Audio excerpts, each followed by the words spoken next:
Hey, it's Phil, and welcome on the Habit Bootcamps podcast, where I interview entrepreneurs and coaches about their mindset shifts and habits. In this week's episode, I interview Mitchell Weijerman, who is digital nomad coach and admin of the awesome Facebook group Digital Nomad Accelorator. In this episode, we talked about the essentials you need to know when you want to become or are a digital nomad, what you need to have to become an entrepreneur, how he grew his Facebook group so fast, and how you can find your niche and your business. So you will learn a lot about how to become a digital nomad and find the freedom that you want. Let me know what lesson you've learned from this week's episode and enjoy the podcast.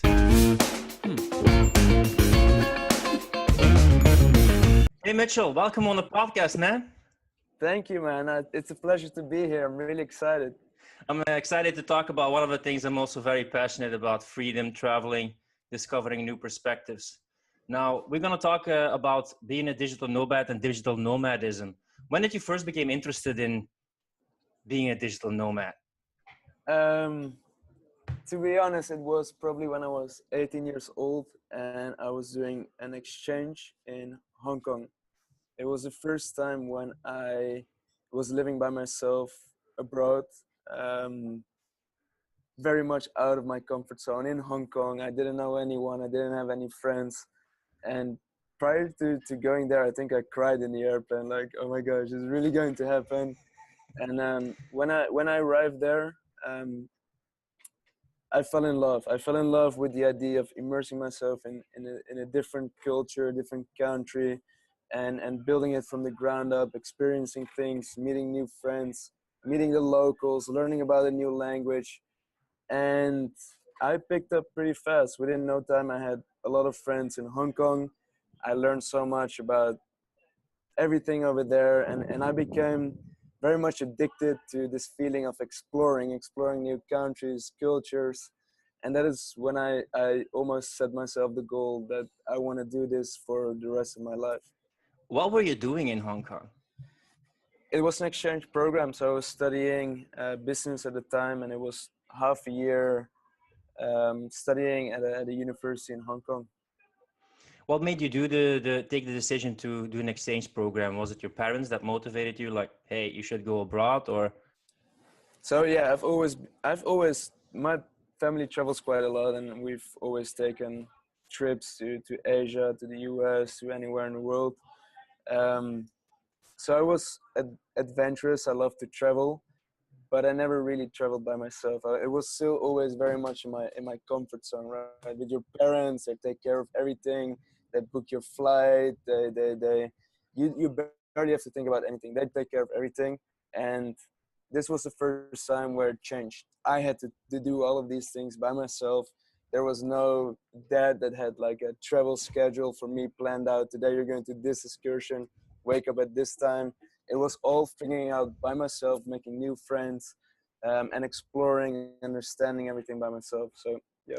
How do you feel? How did you feel in the beginning when you landed in the new country and the first weeks?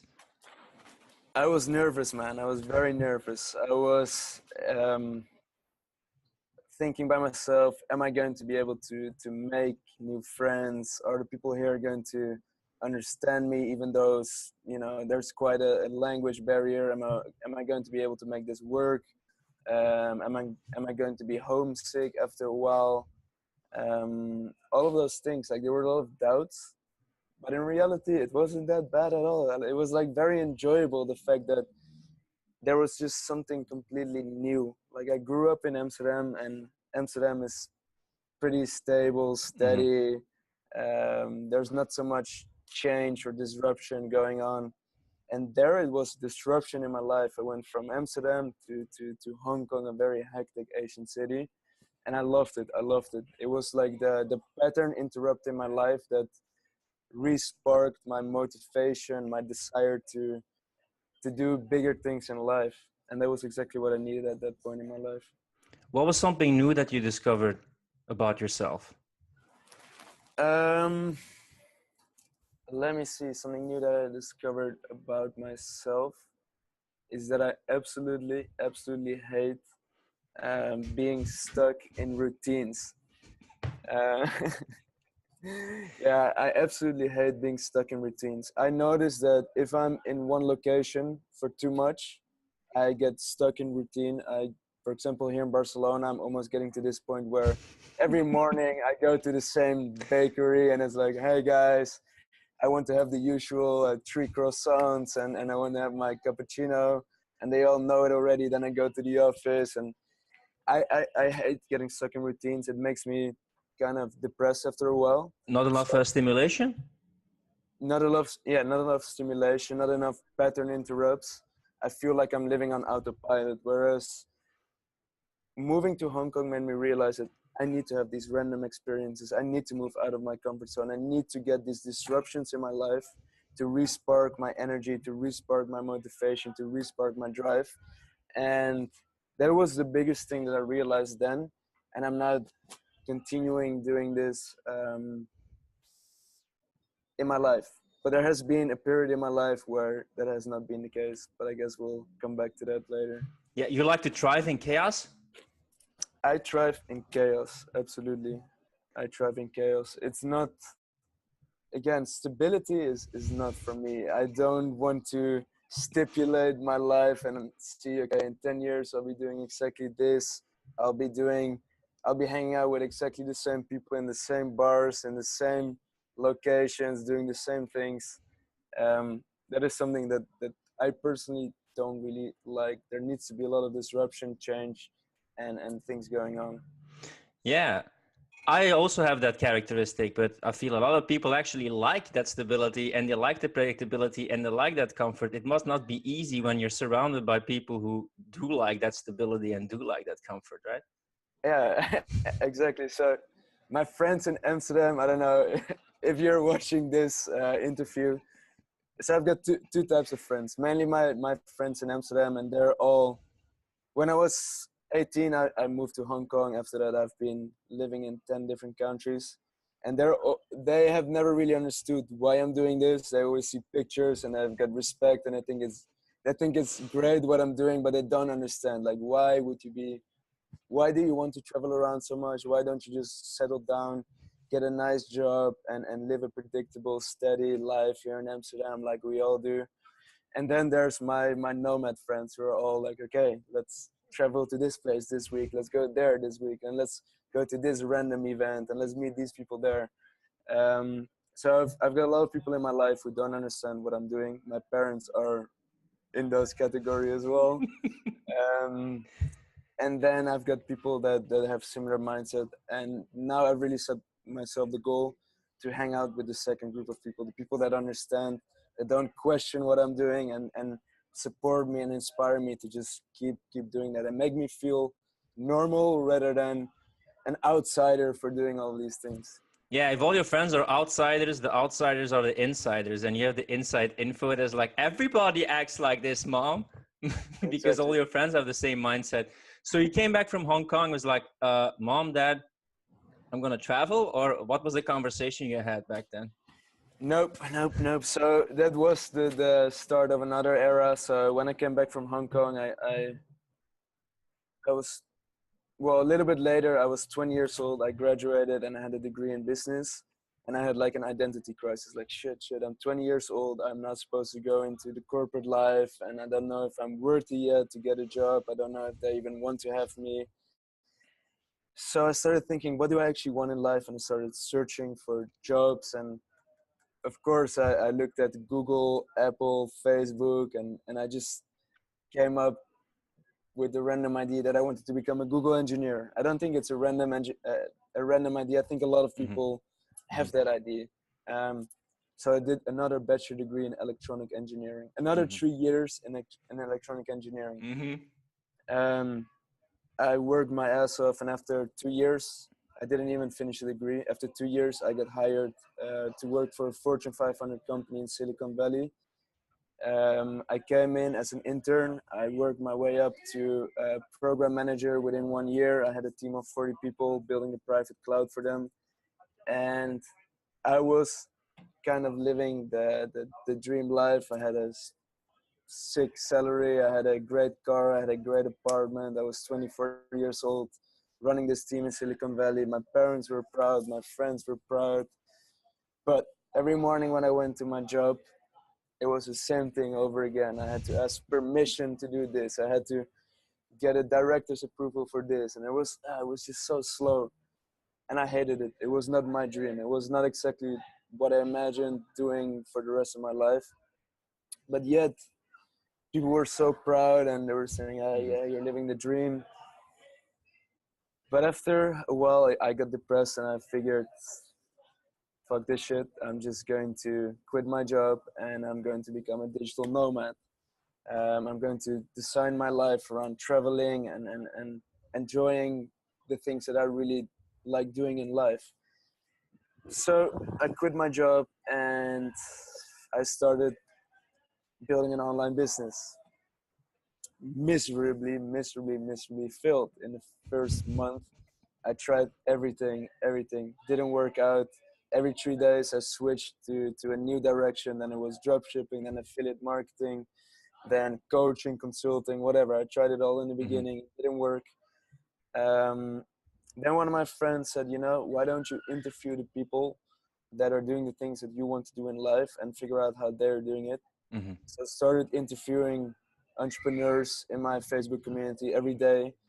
And yeah, I started learning from them. And things started to make sense and I started to implement it. And slowly my business also started to take off. My community started to grow. And I became that person that I was interviewing. So by learning from them, by doing exactly the things that they were doing, I made it happen as well. And now I'm traveling full time. Now I'm running my business. And that is the moment where I actually, from Hong Kong, I dropped into a valley. Now I'm out of the valley again and I'm living the life that I wanted to live. And it was a journey. It was a journey of discovery of what I actually like in life, what I don't like in life. And now I've got it kind of figured out. So You're kind of like a rebel, right? I resonate with a lot of rebels because it takes people on the rest of me. Because sometimes when you're a rebel, people say like he's a rebel, he can take care of so many things, and oftentimes we do, but it still takes a lot of effort and willpower to persevere. I also had a lot of failures, that I tried out, and people say like, oh, he keeps going, but how did you keep going in that depression and in those failures? I mean, you were setting up your business because it's not so easy to get through it than people think. So. yeah, how did I get through it? I so in Silicon Valley, where I was working in the corporate life. In the corporate life, people did not understand or weren't interested in entrepreneurship. They were just interested in their 9 to 5 jobs and their routine, and they really enjoyed their routines. Mhm. So I couldn't approach them to ask them for support, like, hey, I'm thinking about this idea, and no one was supporting me there.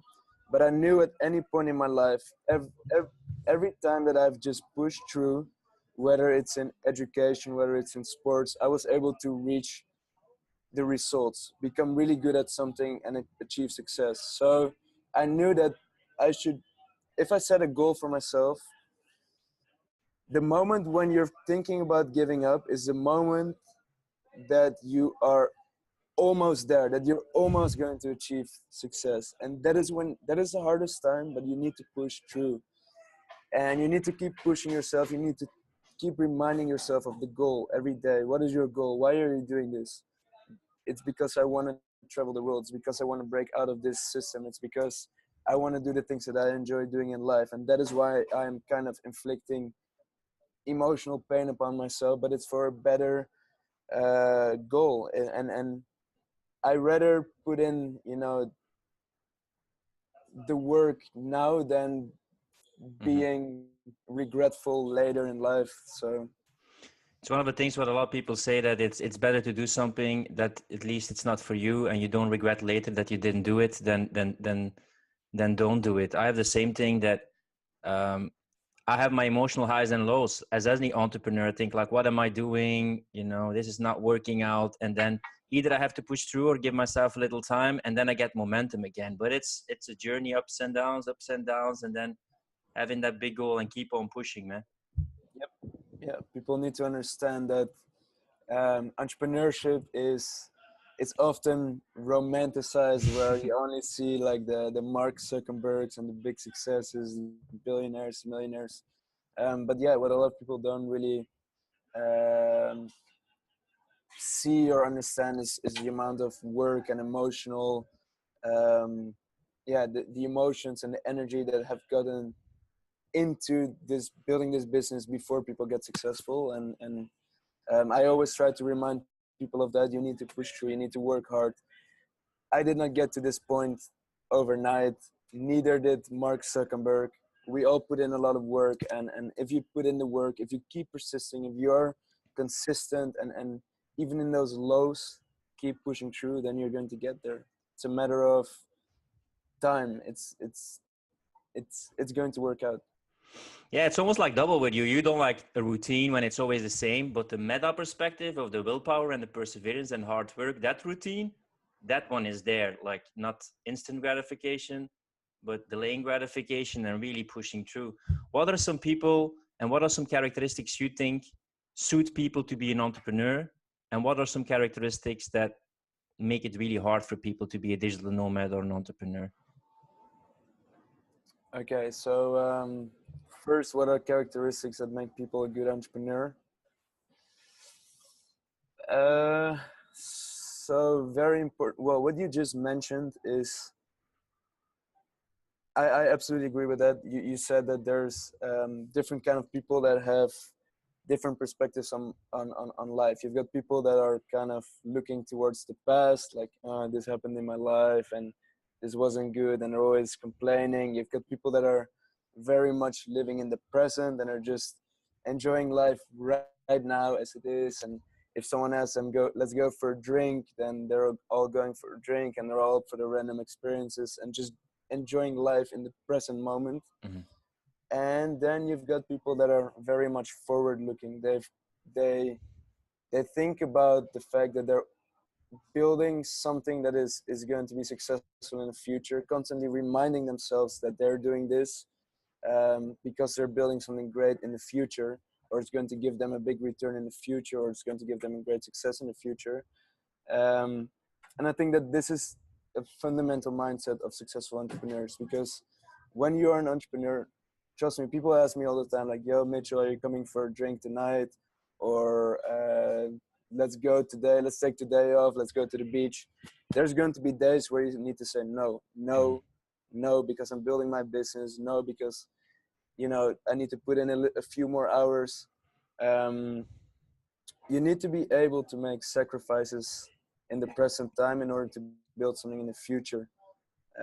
So I think that mentality, although it's very hard, sometimes it's difficult when you're seeing that your friends are out there going to parties, festivals, and you're inside sitting in the co-working space or the library, building your business, making your funnel, coding your program or whatever. Um, but again, then when it pays off, when you're actually 4 months down the line and you see that your work, your extra work, those evenings that you told your friends, no, sorry, it's not going to work out tonight, I need to work on this.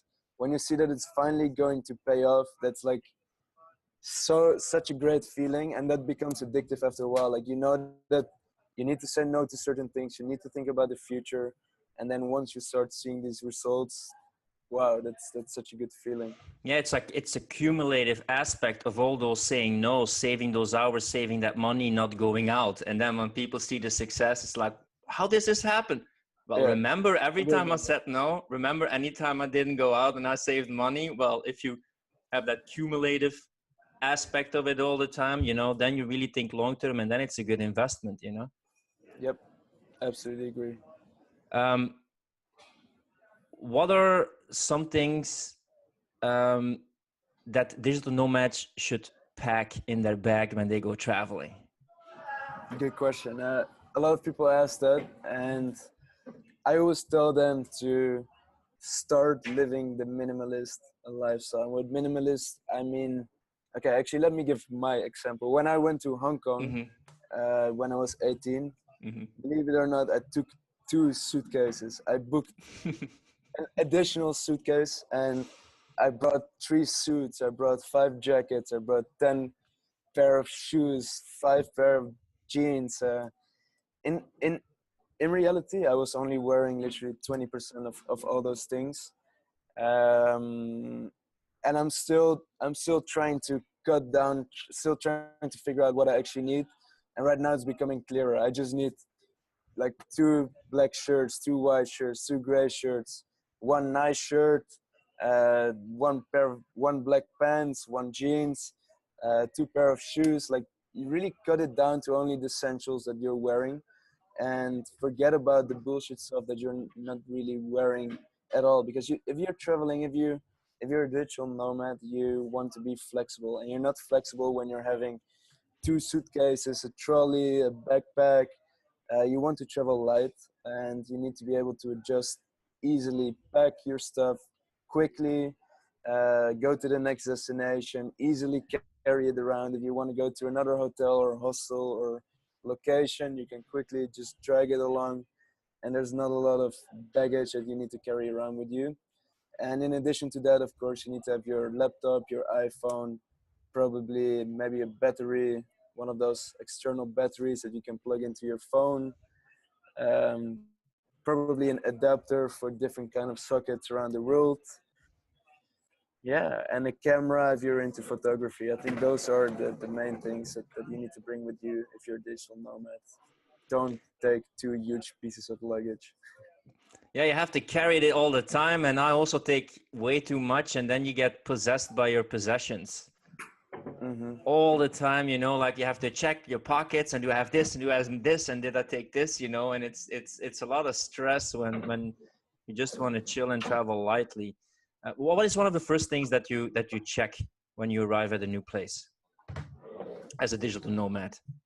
Yeah. So as a digital nomad, one of the first things that I do is I go to a meetup, a co-working space, a hostel, or a bar, because those are perfect locations to make new friends. And it's just great. One of the main things, or one of the main difficulties when you're a digital nomad, is the fact that you need to make friendships every place that you're going, and you need to build your friendships from the ground up. So bars, meetups, co-working spaces, and hostels are great locations to make new friends, and especially friends that have a similar mindset, of enjoying life, of traveling, of being a digital nomad.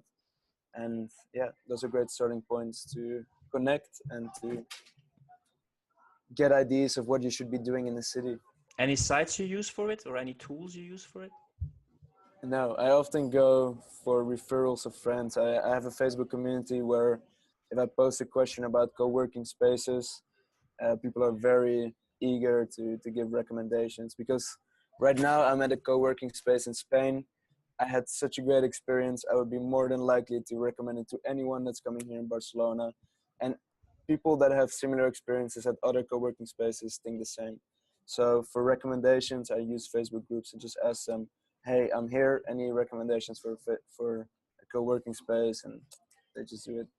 And earlier you told like, yeah, I'm in Barcelona right now, and I've seen a lot of things here, and I'm getting a bit bored. Is that how you move to a new place? Like, okay, time for a new place, or do you have kind of system, or when do you Nope. decide to move to a new place? Actually, I do country hopping every 3 months. So right now I'm in Spain for 3 months. This is my last month here, and then I'm going to Thailand for 3 months, and I'm going to Colombia for 3 months, and Japan for 3 months. But in between, I do mini trips. So next week I'm going to Italy. 2 weeks ago I was in Portugal. The week before that I was in the UK. So I do, even though I'm based in a country for 3 months, I still do mini trips to the surrounding countries. So when I told you that I got bored in Barcelona, or I'm getting to the point where I'm stuck in my routines, I do a pattern interrupt in my life, and I go take a quick trip somewhere else, and get myself out of this routine, so that when I come back in 1 week, I'm starting fresh, and I'm aware that I try to do new things, or try to build up new routines, new patterns when I come back here in Barcelona. From bored to being boarded. Exactly. What are some of the biggest misconceptions people have about being a digital nomad? um, that it's lonely. Um, honestly, there is such a huge digital nomad community all around the world. In every major city, you've got digital nomads that are hanging out in the coffee shops and the co-working spaces. It's easy to make new friends. It's easy to connect with like-minded people. You don't have to be lonely. And yeah, just go out there. Be open to meeting new people. Be open to new experiences. And if you are open to that, then you're not going to be lonely at all. One of the things that I always wonder is, isn't it difficult to have a relationship when you're a digital nomad? If you're two digital nomads and you travel to the same place, I can imagine it works, but I deem it is difficult to have a relationship, right? Yeah. So yeah, actually, funny story. Well, funny story. I don't know how funny it is, but yeah, I used to have a girlfriend. What was it 2 years ago? And I used to live in London. She used to live in Amsterdam. Mm-hmm. And yeah, I told her if I graduate, I want to travel the world with you, and I want to go to whatever 20 countries in 1 year and travel the world together with you. And she freaked out. She was like, "No, no, that's not for me. I just want to, live my nice, steady life here in the south of Netherlands and be with my family and the friends that I know that I've known for all of my life, and I'm not up for that." So again, this comes back to the beginning of the conversation. Mm-hmm. Being a digital nomad is not for everyone. It is for these people like me that are bored, that want to have, don't want to get stuck in routines, that don't want stability, that don't want predictability. If you're one of those people that really likes stability, that really likes predictability, and I don't think it's necessarily for you. Mm-hmm. You might think it's fun to go on a vacation for 2 weeks, but then go back to your your natural habitat where you're surrounded by the people that are similar to you in that sense. Yeah, there are more digital nomads now, but I had the same thing with some people who they want to travel and just lie at the beach, and I just want to run around and have an adventure. And then I became an entrepreneur, and it's like, yeah, it's weekend, then we don't do anything. It's like weekend. There is no such thing as a weekend for me. It's just a week where I divide my hours. And then when you're a digital nomad, you're like, yeah, let's go out, honey. I'm in Thailand right now. It becomes increasingly difficult to have a match of lifestyle. Yeah, yeah, absolutely true. Yeah, like you said, well, if you're a digital nomad, for me, I also work on weekends. It's not that I work my whole Saturday, my whole Sunday, and I don't really work my whole Monday, Tuesday. It's really whenever I need to do work, I put in a few hours of work, and then I try to get the right balance between um, playtime and work time. For me, that's super important. I realize that when I put in 12 hours a day, I don't really work that much. I just stare at my screen. So I time block um, the hours in my agenda, and I really stick to those hours, and I make it work. Somehow, there's something magical about setting deadlines for yourself that you just make it work. If you allocate 4 hours, you do it in 4 hours. If you allocate 3 hours, you'll do it in 3 hours. So I block it in my agenda, make sure that I stick to those times, and then enjoy the city that I am in. I go to the beach or explore whatever cultural thing that there is around. Yeah, you have this painter Edward Hopper who always painted people in like pass through places. And I call myself also like sometimes a Hopper-esque artist. When I'm in a new place, I'm inspired. I'm stimulated. It's like I'm most creative when I'm like at a new place. Sometimes I work best at a new place or in an airport or in a plane because I'm already excited to go to a new place. While a lot of people just chill then. But for me, there's something, the feeling of being on the way is for me one of the most magical feelings ever. Just walking in a street I've never been before, I'm super happy just doing that. I can absolutely relate to that. I can absolutely the feeling of exploring new things is just so exciting and inspiring for me. And we live in an amazing age that we can do it now. Imagine us living in the Middle Ages when it took like super long to get there and it cost a lot of money. Now you have these super cheap flights. So there's a lot of possibilities right now.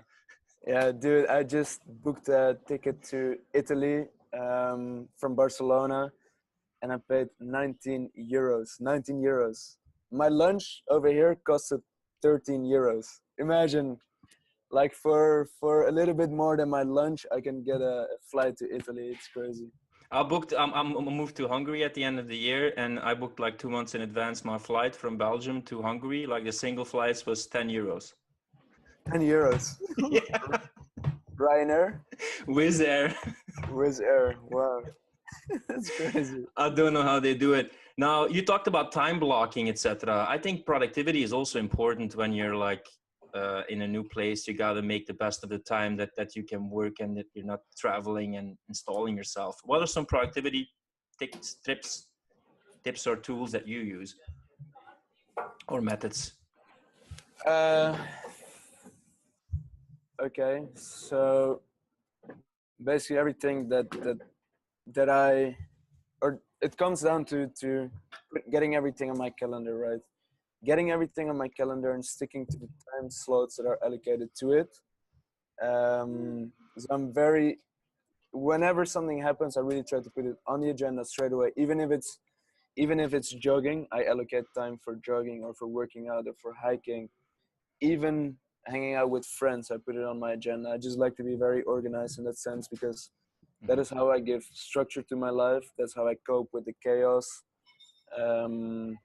And that is how I give a framework to my actions and make sure that I did things efficiently as well. Yeah, I think that's the routine within the chaos that makes sure that you make the best of the time, but still can, withstand the chaos and go from environment to environment. Now, you Yep. build up your community in a couple of months to a lot of members. How did you build your community so fast? Haha, the $1 million question. So how did it comes down to consistently showing up with value every day.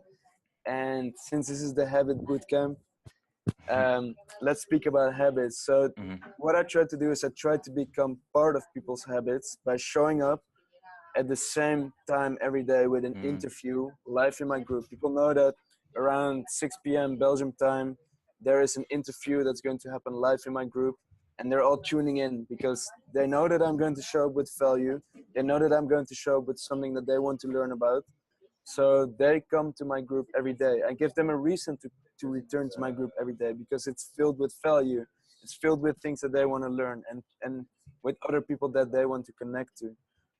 So in the beginning, of course, it's difficult. You have to put in the number of hours that other people are not willing to put into it. There's so much noise on the internet that it's easy to get lost in the crowd. It's easy. Yeah, like yesterday I posted a post like, guys, please put the links of your Facebook groups down here, and there were like 200 people posting. Imagine there's so many Facebook groups out there, so you really need to stand out. You need to differentiate yourself. You need to put in more work than the other people are putting in. It sounds kind of Gary Vaynerchuk-ish, but it is true. At least, especially in the beginning, when you're trying to establish yourself, differentiate, get momentum, you need to just put in the work. How I have all my content sorted and my ideas is because I structured it and all the elements from a book that I could use as content for videos or interactions. I've noted it down and structured it. When you ask questions in your group or use memes or want to involve people, is it just spontaneous what you think of the day itself, or do you think of it in advance, like a week, like, okay, this is going to be my content upcoming week? Okay, I've got a kind of a structure. So I've got team days. For example, Monday is like Marketplace Monday where people can promote their stuff. Tuesday is Nomadic Tuesday where we speak about digital nomad stuff. Thursday is Turbo Networking Thursday where we connect on LinkedIn, Instagram, those kind of things. But in between, I also have like ad hoc posts where I'm just walking on the street or I'm reading a book or I'm listening to an interview and I just hear something that makes a lot of sense, which I think has value to my community. And I make a post out of that because I learned something and I want to share it with my community because I know that they've got value. They will get value out of it. And that is what I've been doing over the past 3 months. And that is how people get value from me because I share what I learn. I've tried things, I've implemented things, I've failed, I succeeded, and I shared it. I'm very transparent. I shared it with my group, and they like it. And the people just asked to join, or was it through also networking in another group, or was it because you interview so many people and then they share it and then they also want to be involved in the group? Mm, in the beginning, it was a lot of networking. It was a lot of being active in other groups. But once you hit 1,000 members, something magically starts to happen. Facebook starts to promote you as a suggested Facebook group in other groups. And from that point, I got like 30 members organically every day. And once you grow, once there's more engagement in your group, then the Facebook algorithm starts promoting you even more and more and more. So right now I'm on 200 members organically every day, and I'm just driving engagement in my group, because that is what makes the Facebook algorithm understand that something magically is happening within the group, and they need to promote this to more people. My group is about 1,500 people, but I make it a closed group. Would you advise to make groups like open groups and then just ask selection questions, or? No, 100% closed. It just, otherwise there's no reason for people to join if they can already see the content when it's open. So you make it closed, you make a nice cover photo where people get an understanding of what's going on within the group. You give a description telling them what's going on, what they can expect. And then, yeah, once they're inside, they need to be amazed by the value that's on your timeline, and they need to understand within 10 minutes that this is a group that they want to return to every day to check out if they've missed anything. Of all the people that you interviewed the last months, what is some great advice that you've gotten, like, whoa, this is really useful? Doesn't have to be about being a digital nomad, but in general, that you think like, whoa, this is something that really resonated and was useful? Let me think about all the people that I interviewed. Those were a lot, I think. Um, who did I interview this week? No, okay. The thing that resonates, not really resonates, but the thing that amazed me the most is that everyone that I interviewed followed a similar pattern in their journey. A journey where they all were walking around or were running around like headless chickens, trying out so many different things at the same time, running into the same wall. They did not make it happen. And the way that they made it happen was by focusing on doing one thing and doing one thing really well, and putting all your time and effort into doing that one thing until you succeed. And that is what separates people from achieving their goals from not achieving their goals. There's so many distractions out there, and you need to filter out the distractions and focus. Yeah, it's such a it's an advantage because without social media, digital nomads would have it a lot more difficult to reach the right people, but there's also a lot more competition. So it's a bit of a double-edged sword. Now, one question that I have is, how do you handle Wi-Fi? I feel sometimes Wi-Fi that you don't see enough, like, is the Wi-Fi strong enough to have an interview or have a coaching session? How important is Wi-Fi if you do interviews or run a coaching business online where you work one-on-one digitally? It's very important, but I never really have big issues with Wi-Fi. There's always a co-working space. There's always a Starbucks, a coffee shop. I nearly almost always get a local SIM card where you can just have internet for 10 or 20 bucks a month. There's hotel lobbies where you can get internet. It's not difficult at all. It's crucial, but for me so far it has not been a problem.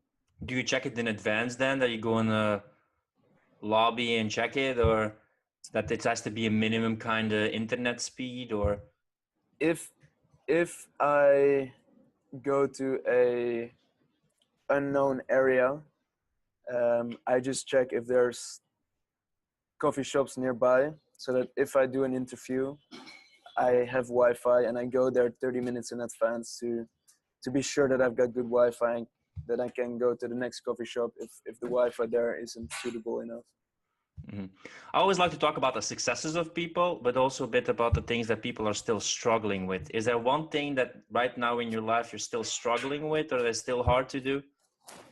Yeah, I think I haven't yet found the optimal balance between work and life, because it's very easy, especially when I'm running a Facebook group. Like, my work is being on Facebook. If I open Facebook, I get dragged into a rabbit hole. Then suddenly people start messaging me. Then they start replying to my comments, and it's just easy to get dragged into this hole. Even before I go to bed and quickly open Facebook, I get sucked into a hole. And yeah, no, for me it's still a matter of figuring that out. Still, maybe even though social media is my work, I need to spend less time on social media.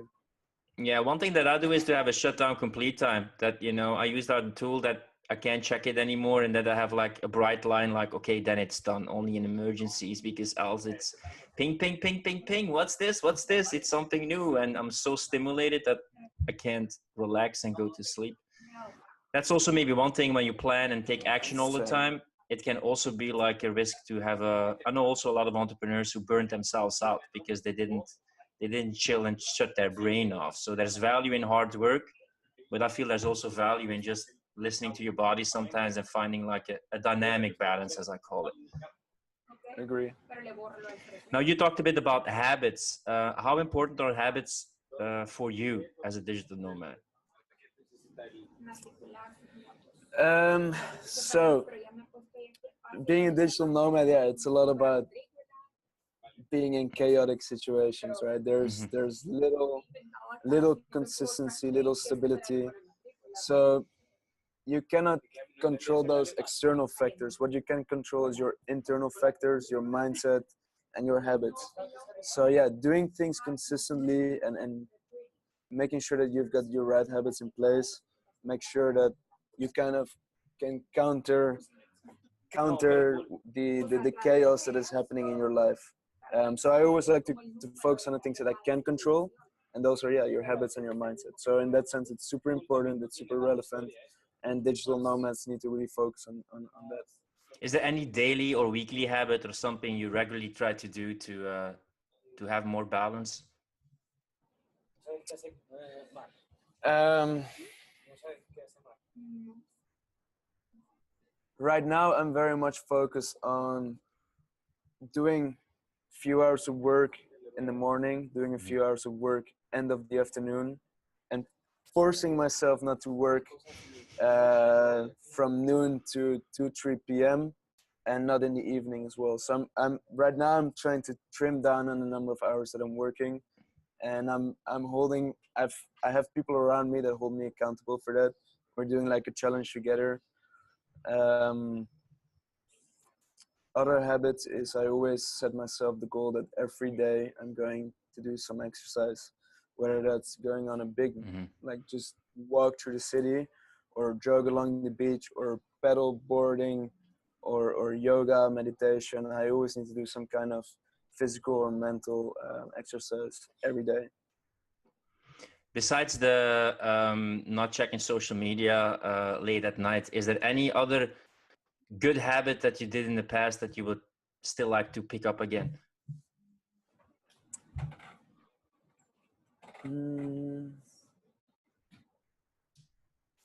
Yeah, journaling. I like 4 months ago, I did 1 month of journaling. Like at the end of every day before I went to bed, I always wrote to myself, like, what are 1 to 3 things that went really well today? What are 1 to 3 things that didn't go as well? And what is my goal for tomorrow? So this worked super well. Only after a while I got sloppy. It was like one time I didn't do my journal, then the next day I had an excuse. If I didn't do it yesterday, then probably it doesn't matter if I don't do it today. And suddenly I lost the habit. But journaling, it's super important. It's reflection is the key to self-improvement, and it's important to continuously reflect. And if you've got some kind of routine or pattern or habit to do so, you can accelerate your self-improvement, definitely. We talked about the beginning. You did business administration, the engineering that you stopped, and then you entrepreneurship developed, and you interviewed people and developed more expertise about being a digital nomad. What are you most excited about right now? You had that big goal. Are you developing a course right now, coaching people, or setting up? You did a summit recently, I think. So what are some things that you're developing and are most excited about right now? So I just launched, yeah, that's right. So I did a summit 6 weeks ago. I launched two products over the past 2 weeks. My coaching students are starting to increase pretty fast as well. So right now it's a matter of scaling up my business. So the foundation is laid out. There's a lot of potential. The community is built up. I've built my audience even before I've built my products.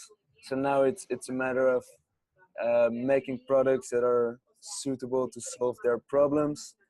And it's a matter of scaling that up. It's a matter of putting in the time and effort, laying the foundation, slowly hiring a team, and making that happen. Mhm. How much should you outsource as a digital nomad, you feel? How should you scale your business? So I haven't started outsourcing yet. To this point, I just hired a girl on my team. She's taking care of a lot of the copywriting and email. Um, but as a digital nomad, I would say that you need to work smarter, not harder. Um, you can probably outsource 80 to 90% of the things that you're doing on a daily basis if you're able to systemize them correctly, write down all the steps, um, and explain this in a video to a virtual assistant, literally give them a walkthrough. If you can do this, then probably another person can do it too if it doesn't require your personal presence or some kind of extreme form of creativity or something. Um, so yeah, I think 90% of the work or 80% of the work can be outsourced. And I know people that do this. I interview them every day in my group. Yeah, that is a way to scale up as a digital nomad.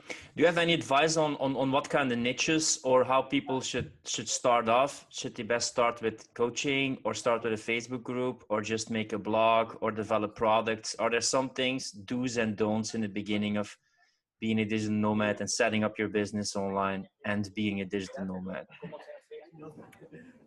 Well, there's definitely a big don't. The big don't is don't um, get enticed into following the newest shiny objects, such as I get messages every day from people saying, "Hey, shall I learn drop shipping?" Because I know that a lot of people are making a ton of money with drop shipping. But then 3 days later, they're like, "Oh, by the way, shall I learn affiliate marketing because you don't need to have an inventory and I can earn money very quickly, very easily." So don't always chase the newest thing. Stick with something. Um, how to pick a niche? I would say choose something that you are genuinely passionate about. Choose something that or people, a group of people that you can relate to, that you really like working with, understand their problems, their desires, their pain points, and make a product that is aligned with that. And don't just make a money because you think, don't just make a product or service because you think it will earn you a shit ton of money. Because if you're chasing that money, then it will never be a successful product or service. That is rarely people have been successful by just doing that. Start with your ideal customer in mind or with a problem, and then try to provide people with value and a solution. Now, before we delve into the concluding questions, is there anything that you would still like to share that we haven't talked about?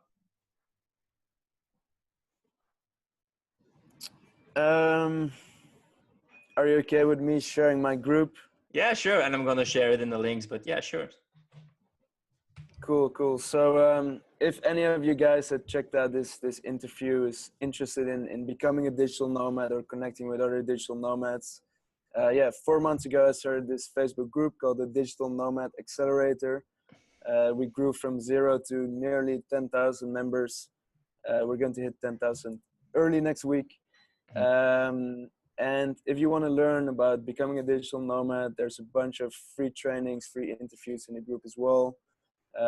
So be sure to check it out if you're interested. And otherwise, reach out to me to connect at any time. Always happy to help, support, and connect with people. What are some books, resources, or mentors, if you should name a couple, that could be really useful if people want to become a digital nomad besides your group? Yeah, I would say the 4-hour work week is a must. For me, it was the gateway to understanding how digital nomads are able to live the digital nomad lifestyle. It just shows that the way how people have been taught by society what success is, what path they should follow is not the only path. There's alternative paths. There's ways to become a digital nomad, and he breaks down very interesting alternative route for people that want to travel, that want to run their business from anywhere in the world. And yeah, it's just a very inspiring book. It's a very thick book. I would recommend, if you're not a huge fan of reading, to read the audio book. I think it's even online on YouTube if you want to listen to it. But it's a definite must. If you would be stranded on a beautiful island, it has Wi-Fi, you can still work, but you would be stuck there for a while, and you could take 3 things with you. What are those 3 things that you would definitely take with you? Did you say it has Wi-Fi? It has Wi-Fi and you have your laptop, so you can work. That's there, but you can take 3 other things.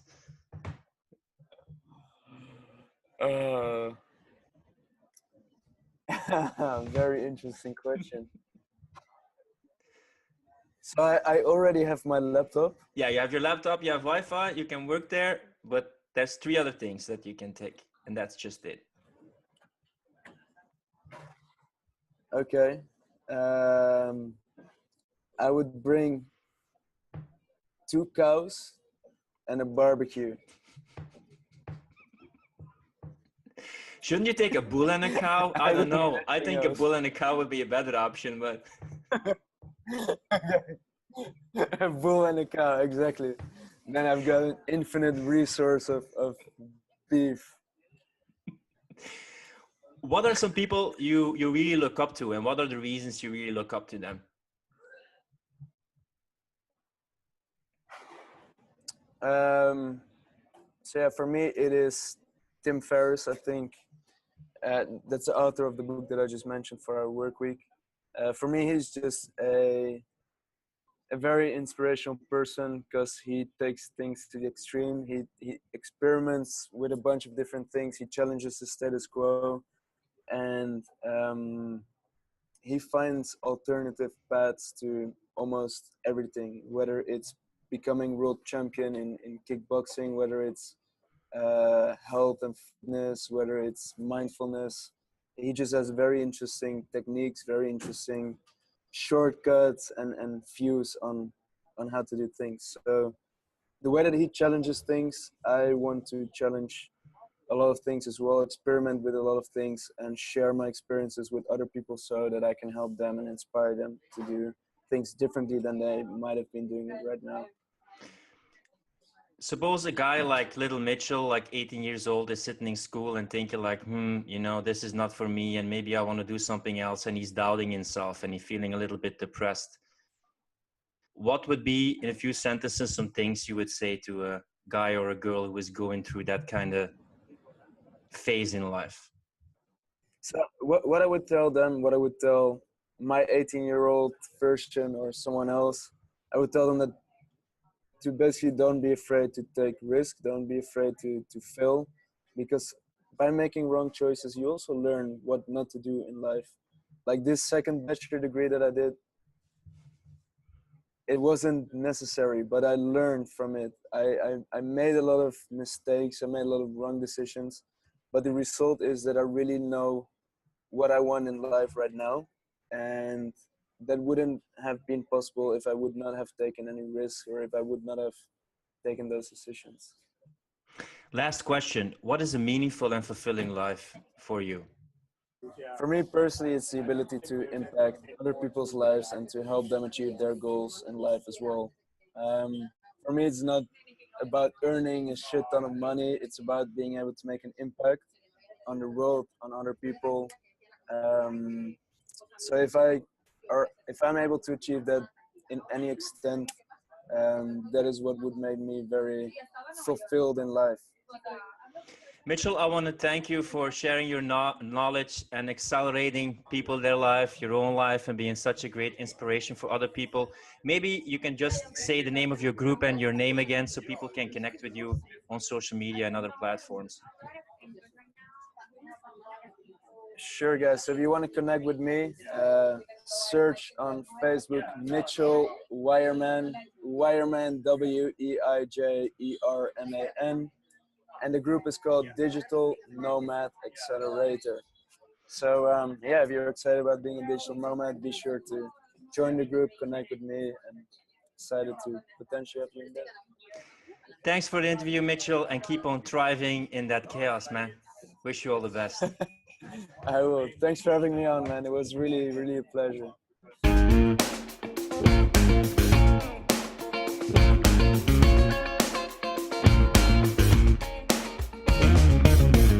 Hey, it's Phil from Habit Bootcamps, and I help entrepreneurs and coaches achieve more in less time by boosting their productivity and sales. If you would like to get on a free consultation call with me, you can go to habitbootcamps.com/free productivity consultation or habitbootcamps.com/free sales consultation. And if you enjoyed the podcast, don't forget to subscribe and check out my Habit Bootcamps YouTube channel and Facebook group for some more awesome content.